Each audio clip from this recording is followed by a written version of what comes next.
Hello everybody, thank you for coming to the channel Kinetic Karma.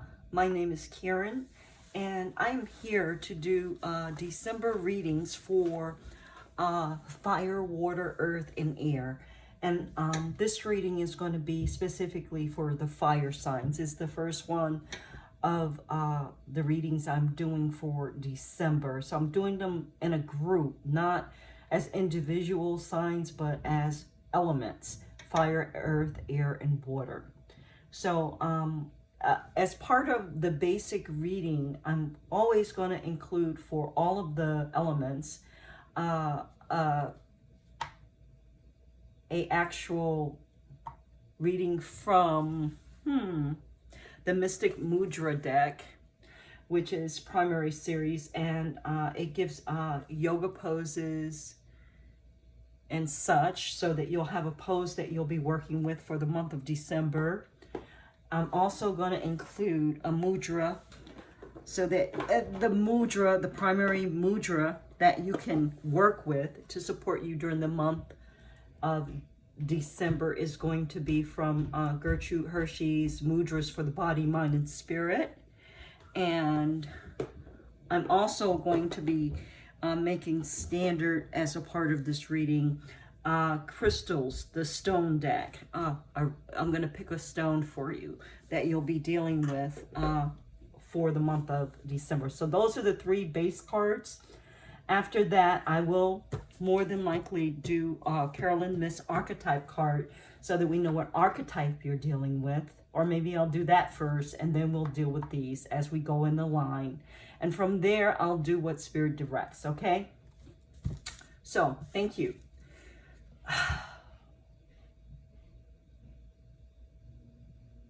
Gratitude and grace. As I was doing your reading, I'm sorry, not your reading, but as I was meditating upon the energy of the fire signs for December, I saw butterflies. So I don't know if that means anything to any of you, and specifically a black butterfly. And I saw or heard moths.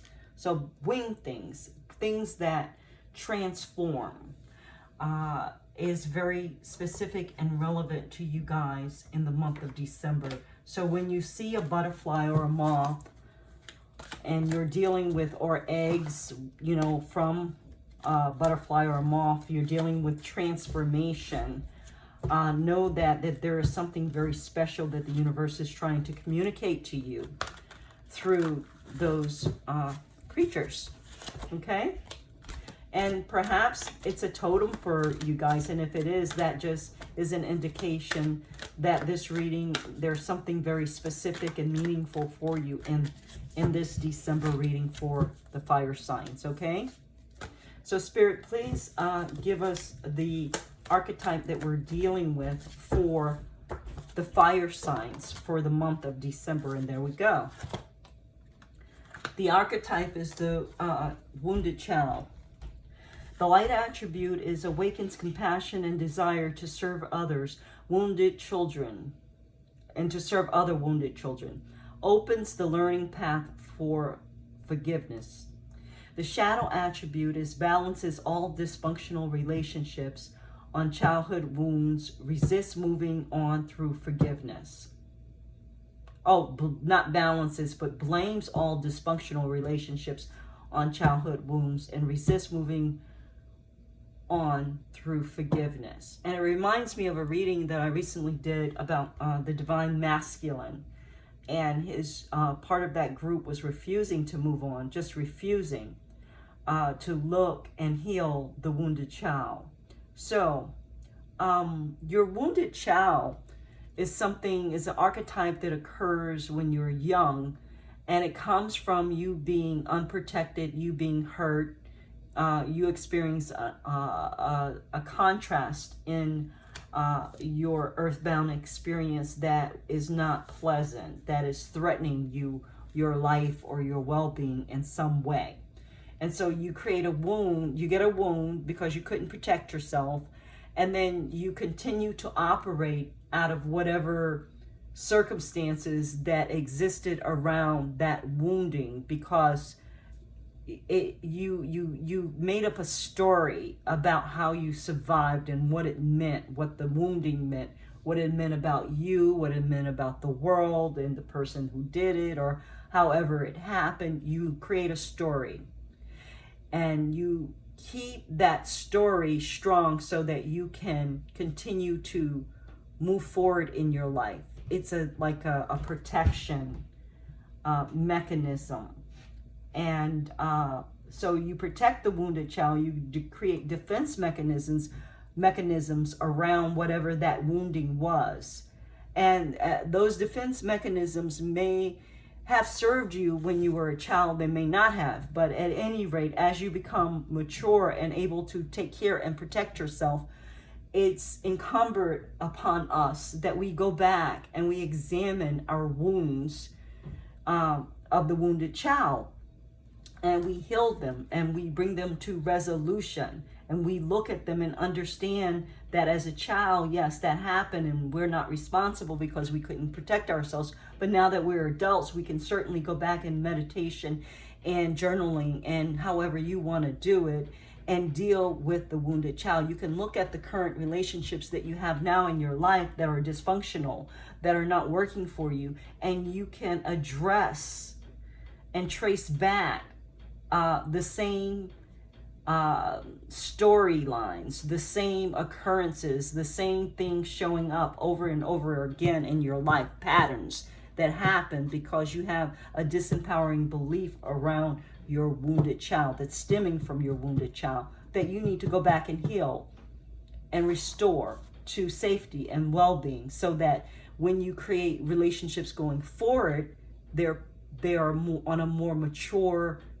level. They're on a more stronger foundation than they were when you were having the wounded child direct and select for you. Okay? The wounded child just, in relationships, a repeat of dysfunctional relationships, of failed relationships, of promiscuity, of having to have a lot of attention all of the time, having to be right. All of those things stem from the wounded child, or could. So I want to read to you from the book what they explain as the child wounded. Holds memories of abuse, neglect, and other traumas endured during childhood. May also awaken a deep sense of compassion and desire to find a way to help the other wounded children. Often opens the learning path of forgiveness. Shadow wounded child may manifest as self-pity, blame, and resistance to moving on through forgiveness. Look for a habit of blaming a painful childhood for all subsequent dysfunctional relationships. So that is the archetype that the fire sign is dealing with. So if you're in the light attribute, you're awakened and compassion and a desire to serve other wounded children. You open the learning path for forgiveness. So you're able to forgive, or you're working on forgiveness. You're doing that with yourself. You're going back, you're forgiving you, you're forgiving the offender, and you're moving on. If you're in the shadow attribute, you're stuck. You're like in the hangman position in the tarot, unable to move on because you don't take full accountability for creating the entire circumstance. Even though you were a child, even though you never asked for the abuse or whatever occurred that was unfortunate, it was all designed and chosen before we came onto this planet so that you could awaken and heal and forgive and help others to do the same, so that we could, as a collective, raise the vibration of the planet. That's one way of looking at it. I'm not saying what I am saying is truth and the only truth and the end all. What I am saying is There are many infinite possibilities of ways of looking at why you are the way you are, how you got to where you are, and how you can get from there to where you want to be. And all I'm doing is presenting different options. So that is what this channel is for.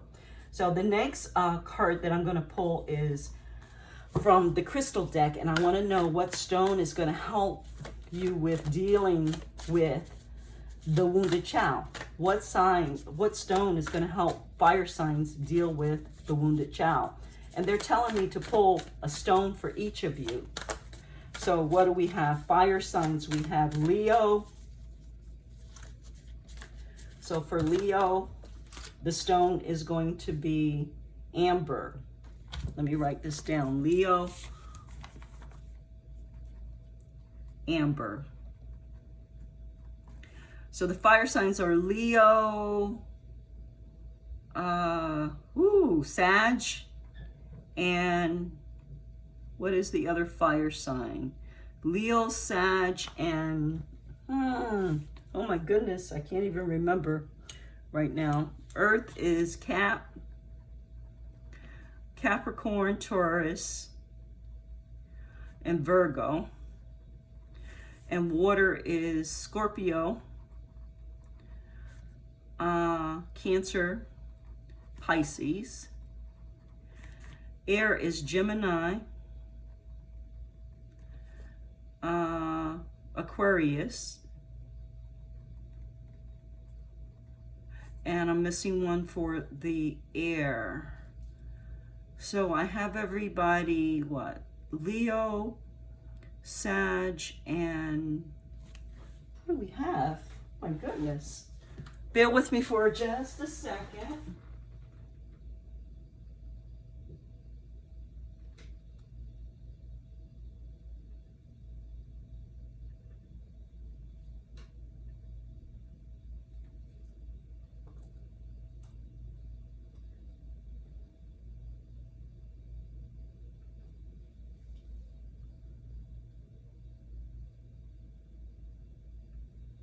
I don't know what's going on with me, but I am totally losing it. Okay, so we got Leo, Sag, and Aries for fire. Oh boy, here we go. And for Earth, we got Capricorn, Taurus, Virgo. For air, we got Gemini, Aquarius, and Libra for air, and Scorpio, Cancer, and Pisces. Okay, I'm so sorry for that. I am not an astrologer, but they're telling me to pull for each sign. So we have two here.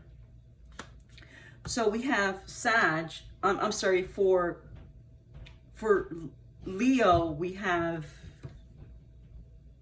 amber and tiger's eye. So those are the two stones that would be beneficial for you to deal with. Tiger's eye, I know, is for protection, and amber, what is it?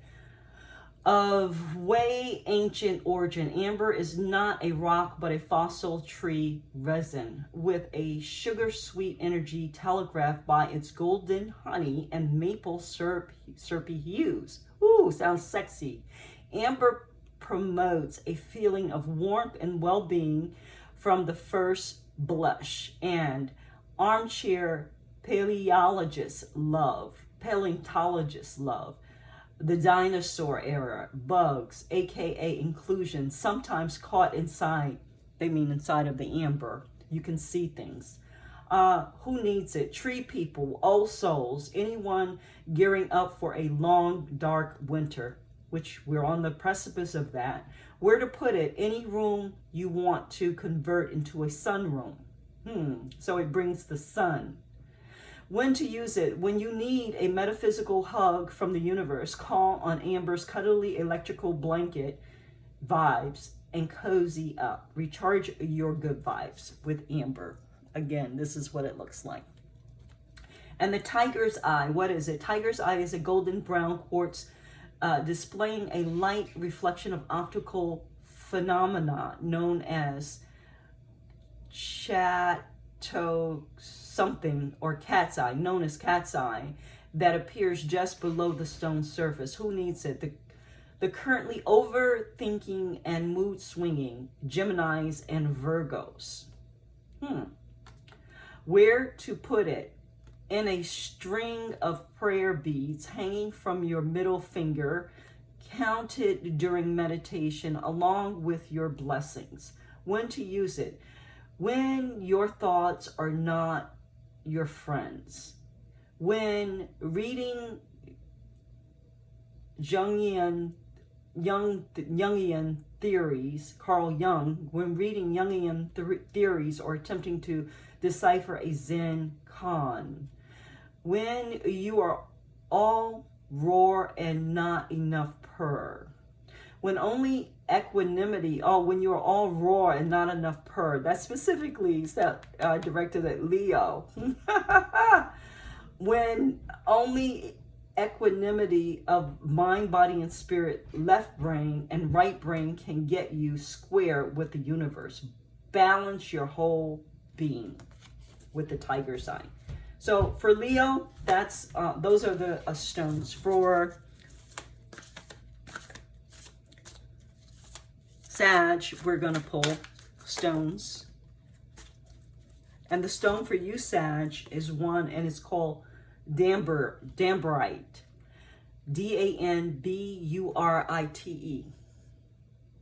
And it looks like this. What is it? Like a beta blocker in grandma's medicine cabinet, Damberite's twinkling effervescent energy takes the edge off of what is serious feel-good vibes.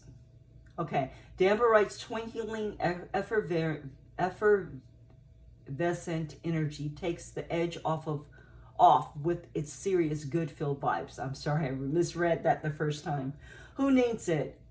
Emos, goths, button-up, white-collar stress cases. Ooh, where to put it? Wherever you want to do something, some elevated thinking, feeling, dreaming, being. When to use it? When the daily grind has ground you into the pavement. When you feel like launching into space but lack astronaut training, vibing with Damberite can help divert your busy mind away from its pesky physics ruled orientations. I'm sorry. There's somewhere else out there. Flip on the high beams and explore. Turn on your electric light with Damberite. So that's for Sag. Let me write that, make a note. And lastly, but not least, Aries, which is actually the first of the zodiac signs. I know that much. Aries is first and Pisces is last. Number 12. That's too many. Spirit, please. Wow, they want to give you a bunch. Okay, I'm going to take them. Lemurian quartz, black tourmaline, and Libyan gold tektite. These are the three. This is the tektite. This is the black tourmaline and Lemurian quartz. Actually, I have some black tourmaline here, and it's gorgeous. This is what it looks like. Could have little specks of color. You see a little bit of color in this one of a different mineral, but it's highly protective. Okay, so for Aries, I want to read for you.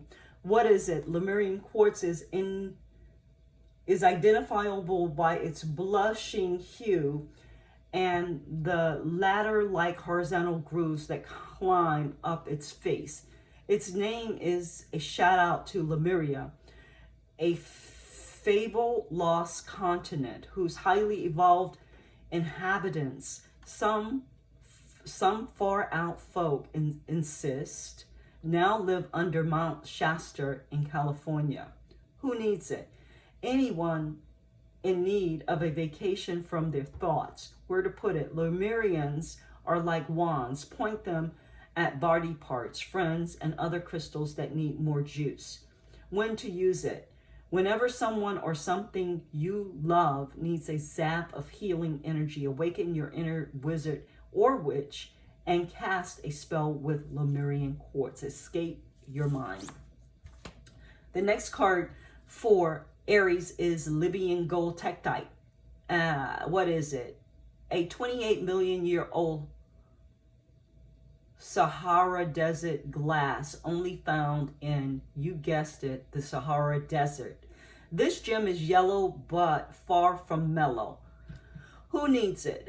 A navel-gazing and brooding binge watchers, anyone looking to hit the street with some extra swagger, cancers. Where to put it? Hold Libyan gold tektite or this card at your will center just above the navel and set some goals. Seriously, make a list. Then call on the fiery beyond ancient energy of this stone to help you break through the burning desire to binge watch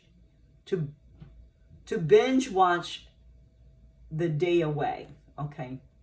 When to use it? When you get up and go has ghosted you. When your get up and go has ghosted you.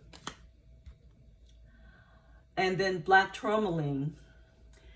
Grounding black tourmaline is slightly magnetized, semi-precious gemstone with a reputation for protecting a delicate psychic from a case of the crazies and establishing powerful energetic boundaries between you and all the zombies out there.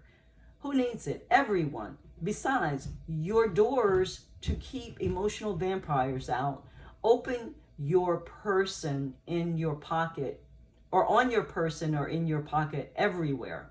When to use it? Anytime you take public transportation, find yourself in a crowd or hear that sucking sound of a co-worker, family member, malignant demon taking more from you than they are giving back. Protect your light with black tourmaline. So those are the stones for you guys. And I just want to let you know that if you don't have these stones, if you have a quartz crystal, you can get at a really inexpensive cost a bag of quartz points on Amazon. They range in size from a really small one like this one I have in the water. This is a quartz point, to larger sizes, as large as you want. And the price is corresponding with the size. They come in multiple packs, multiple points in a pack, and they're very, very economical. And what you can do, if you don't have each one of these crystals or you don't want to go out and search for them or buy them right away, you can actually program quartz points to function as whatever crystal you need it to function as, with whatever property. So if you want, I would highly recommend that you actually get the black tourmaline. But if you want it to function as black tourmaline, you just intentionally clear the crystal first, then you program it with your intention and pray, say a prayer over it, that it be programmed with the properties of black tourmaline. Then you're going to need to identify it somehow because they all look alike. So if you're programming crystals to be different functions of different crystals, you'll need to identify somehow by color or something which is which, so that you don't get them confused and you can use them appropriately for what you need them for. Okay, so that's a more economic way of dealing with the crystals. It's wonderful to have them, but if you for some reason find yourself in a pinch, you can always program them.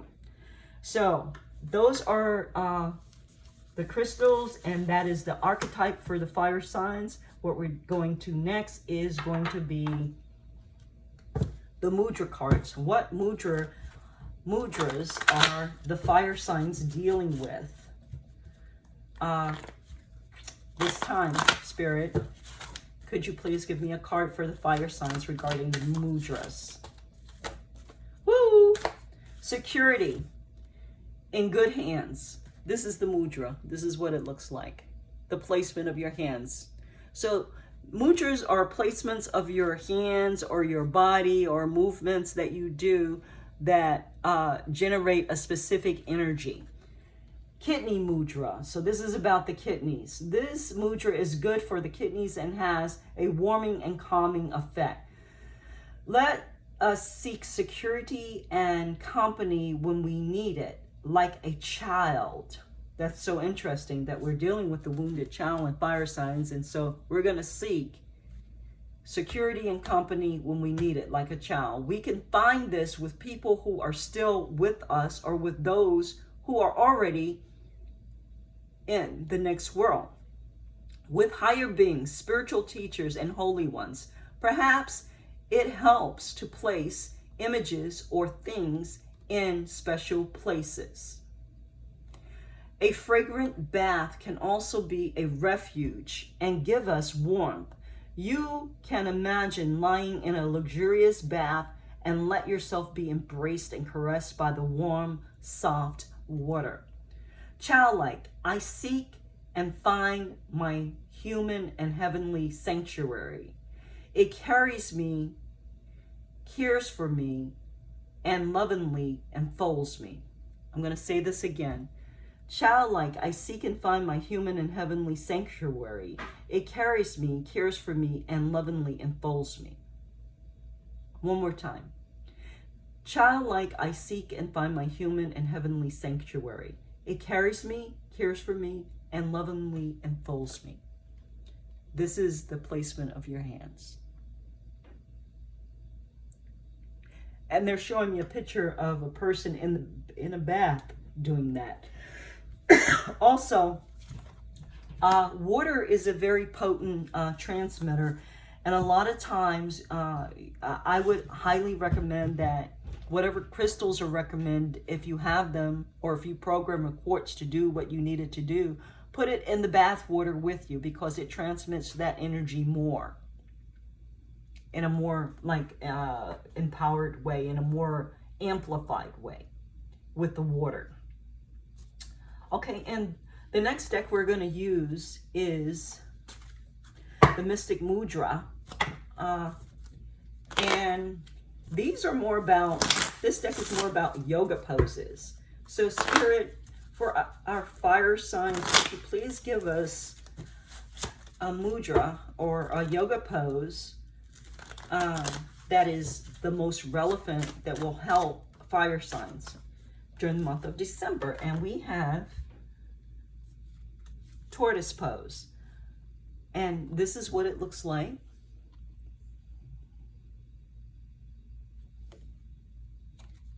Now you could do, if you cannot get into these positions, there are two, there's one up here and there's a different one here.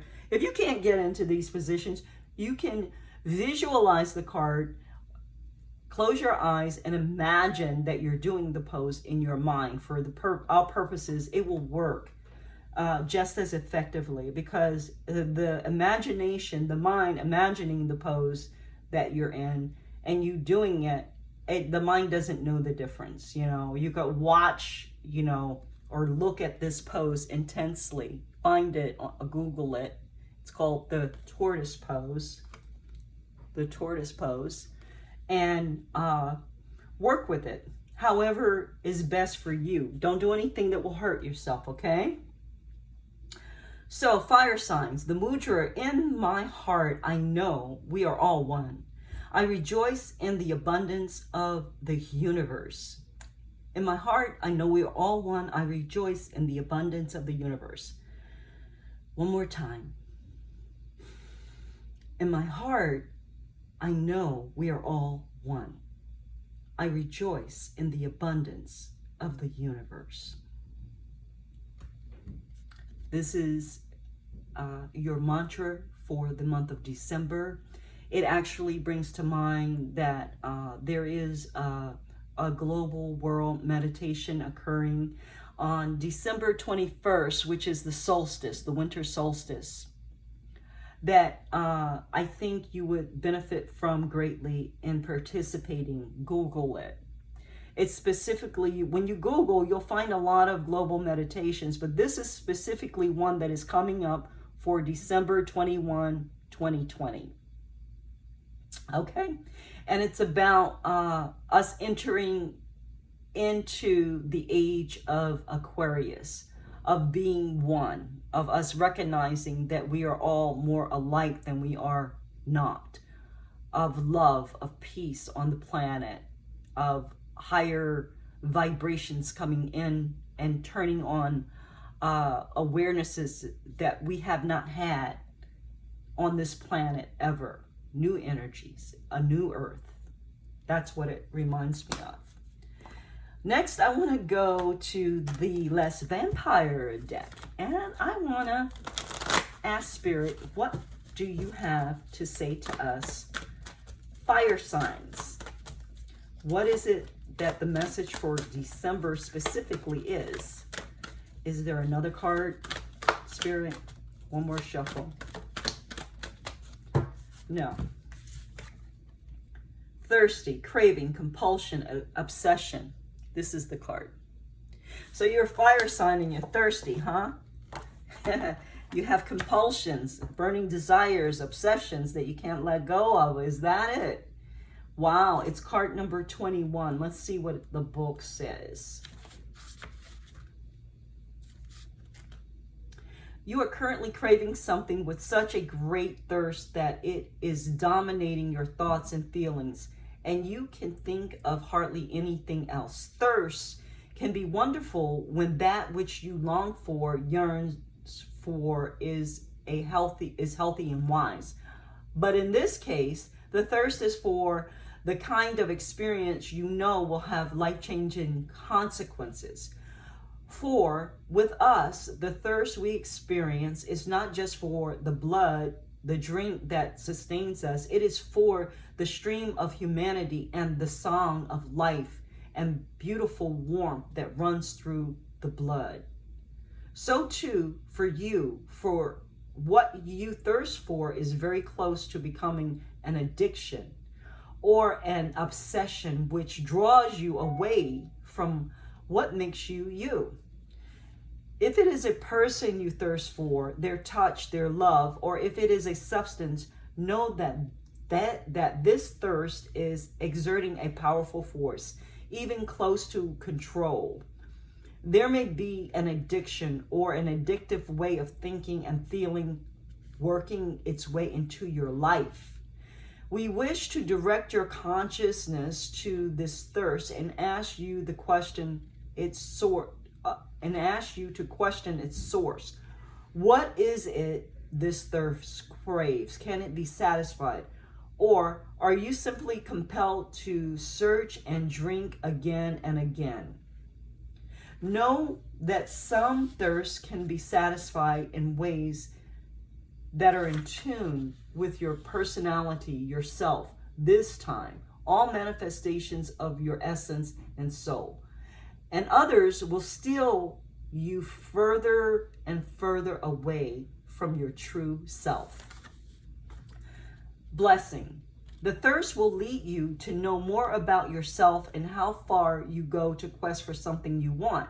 You could encounter a way through to self-knowledge, but consider too that what you thirst for you may never find. Many of we children of the night thirst more for the humanity we have been separated from in so many ways than we thirst for the blood of the same. Curse. This thirst for knowledge, for person, fulfillment, for lust, for ecstasy, and vanishment of pain through experience or food, drugs, alcohol that distracts you from the pains you no longer wish to feel, dominates you. The thirst is so strong that it is taking over your life force and your will. You are being consumed. It is time to assert yourself, your true self, once again. Working with this card.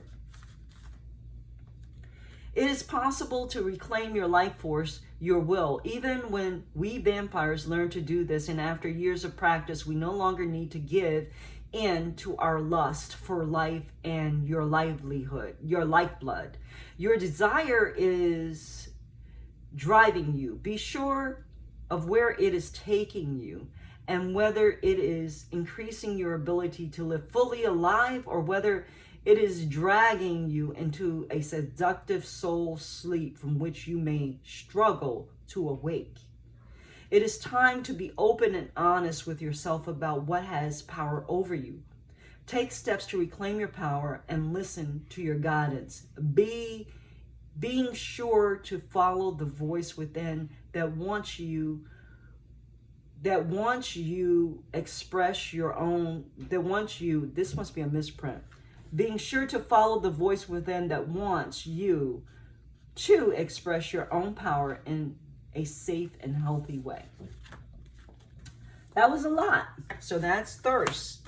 So it could be in the form of seduction. It could come, always in a way that where it starts, you don't recognize it, especially with addictions. They sneak up on you. So be careful, fire signs. Use your protection, your black tourmaline. Take spiritual baths. Put your crystals in the water. Do the things that you need to do in order to move forward and be productive in your life and have a beautiful, wonderful experience on the planet during this very, very special, powerful spiritual time here. There's a reason that you came here, and we want you to fully exploit that reason. We want you to fully live and be of contribution on the planet to creating a legacy for what's to come. What we're doing now is going to lay the groundwork for many, many years to come. So be mindful of that.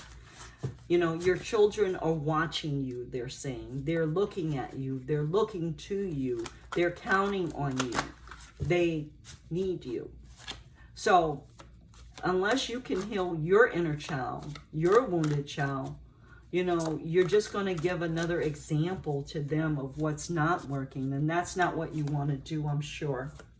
We all want to be successful here. We all want to live happily and in peace. So, excuse me, honor yourself, honor your inner child, honor the work, do the work. So I have 3 cards from the Ghetto Tarot. They are King of Brooms, which is King of Wands.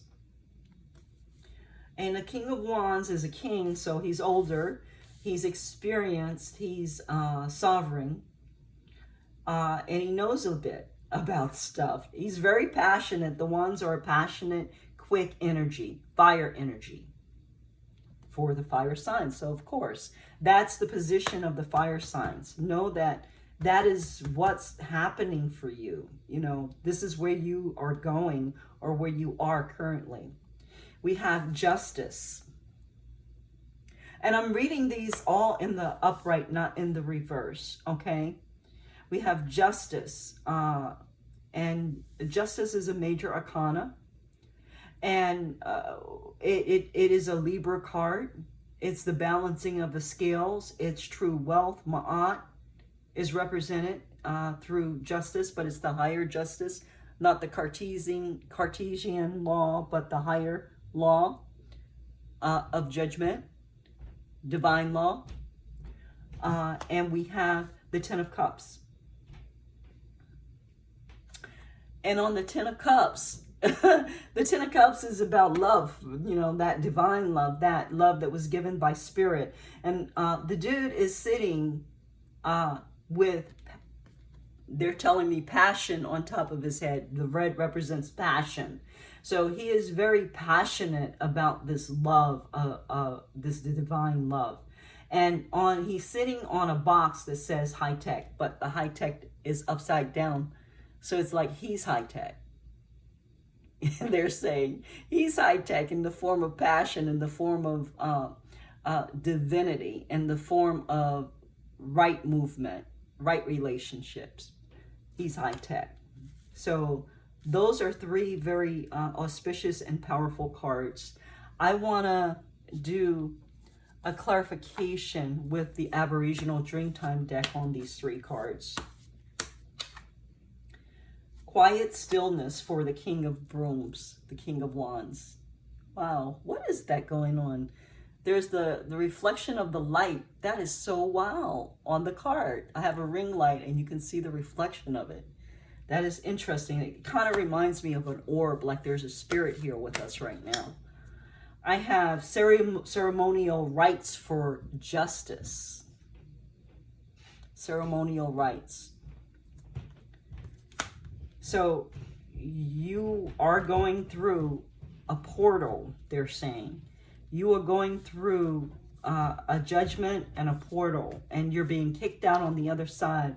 And what's on the other side is understanding. That is so amazing. And I don't take it that there's any coincidence. I haven't ever had this occur. This is a new light for me. And it's never happened. I've done a couple of readings that the camera has been in such a position that it's catching the aura of the light, the reflection of the light on the card. I don't take that as a coincidence. I take it as a special sign that there is great energy to be had that is with you, that you can access right now. So, yeah, that's what I get from that. And so the last deck that I want to pull from is Romance Angels by Doreen Virtue. Please advise what's going on for the fire signs in love. Love yourself first. Your self-respect makes you more romantically attractive. So that is your message, fire signs. I thank you for coming to the channel, for joining me. I hope that this was helpful to you. It was a lot of information. Please know that you can come back and review and go through and take notes on the advice and practice. And I would really love to hear, you know, where you are with this reading. Does it resonate for you? Does it not?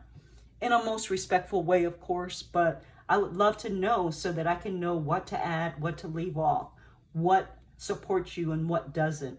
I feel through my readings, and I do it based on what I am getting intuitively. So again, I hope it serves you. Please click the like button and subscribe to the channel so that you can get notified when readings come out. It does the channel a world of good. It does your abundance cycle a world of good. And I really, really appreciate your love and support. Thank you so much. You guys, until next time, namaste.